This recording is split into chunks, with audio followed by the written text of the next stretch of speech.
या श्लोकात समर्थ रामदास स्वामी अहिल्याच्या कथेतून एक अत्यंत गूढ आणि खोल आध्यात्मिक संदेश देत आहेत.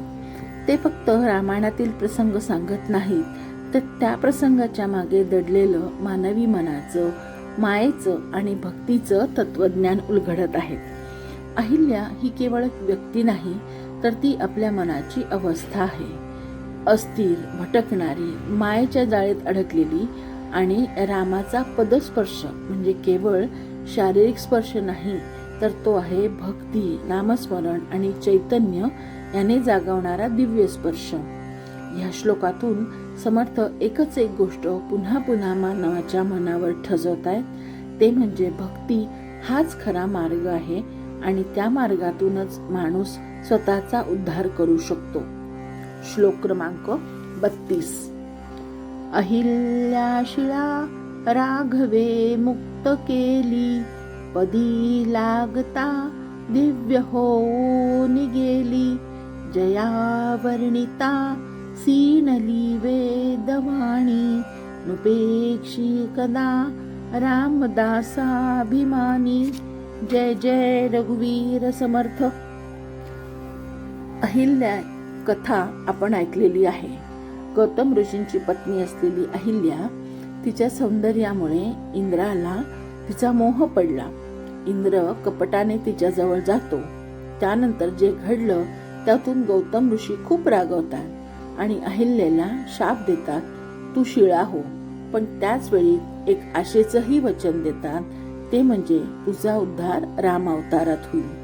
ही कथा जरी बाह्य रूपाने पाहिली तरी एक घटना वाटते, पण समर्थ आपल्याला तिचा अंतर्मुख अर्थ समजावून सांगतात. अहिल्या म्हणजे अधिक हिल्या, म्हणजे जी स्थिर नाही, ती सतत हलणारी, चंचल, अस्थिर.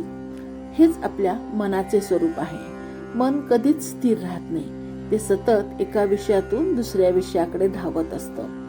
गौतम म्हणजे गौ अधिक उत्तम, म्हणजे ज्याला उत्तम इंद्रिये लाभलेली आहेत असा मनुष्य. आपण सर्वजण या अर्थाने गौतम आहोत. आपल्याला पंचेंद्रिय मिळालेली आहेत. पाहणं, ऐकणं, बोलणं, स्पर्श करणं, अनुभवणं ही सगळी साधनं आपल्याला मिळालेली आहेत. पण ह्या सगळ्यांचा स्वामी आहे मन, आणि ह्याच मनाला समर्थांनी इंद्राची उपमा दिलेली आहे.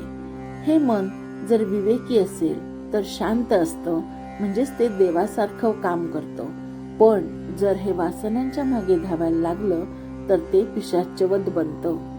मन सतत काहीतरी नवीन भोग शोधत असतं. शरीराच्या गरजा फार मर्यादित असतात, पण मनाच्या इच्छा अमर्याद असतात. म्हणून माणूस कधीच समाधानी राहत नाही. हळूहळू ही भोगाची सवय इतकी वाढते की माणूस आतून जड होतो. त्याचं मन संवेदनाहीन होऊन जातं, विवेक हरवतो आणि तो जिवंत असूनही शिळा बनतो. हीच ती अहिल्या शिळा झाली यामागची खोल आध्यात्मिक भावना आहे. पण समर्थ इथे थांबत नाही. ते पुढे एक अत्यंत सुंदर अशा आशा देतात. रामाच्या पदस्पर्शाने अहिल्या पुन्हा दिव्य झाली.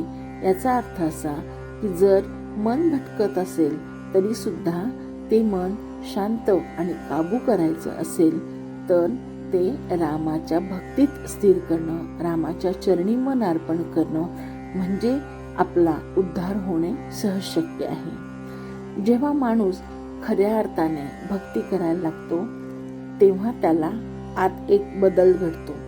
तो स्वतःकडे पाहायला लागतो. त्याला आपल्या चुका दिसायला लागतात. त्याच्या मनात पश्चाताप निर्माण होतो.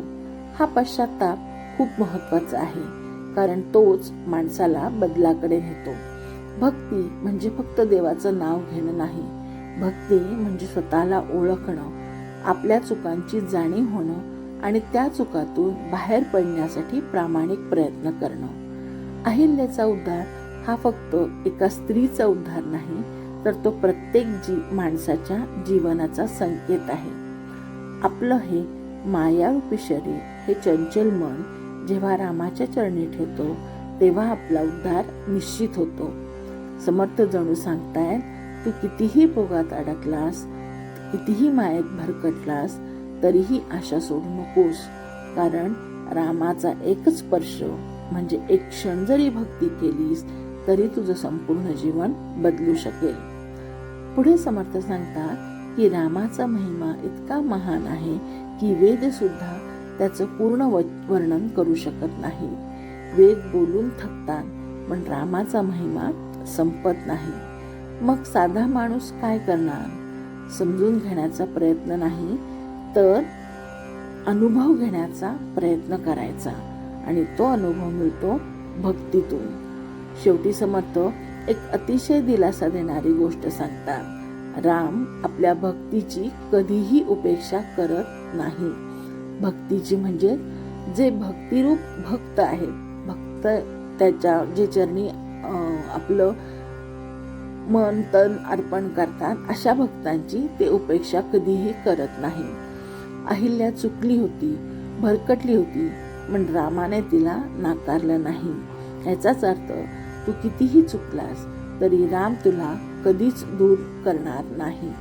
समर्थ जणू मनाला प्रेमाने सांगतायत, तुझं मन जरी आज शिळेसारखं जड असेल तरी भक्तीच्या मार्गाने ते तू पुन्हा जागं होऊ शकतो.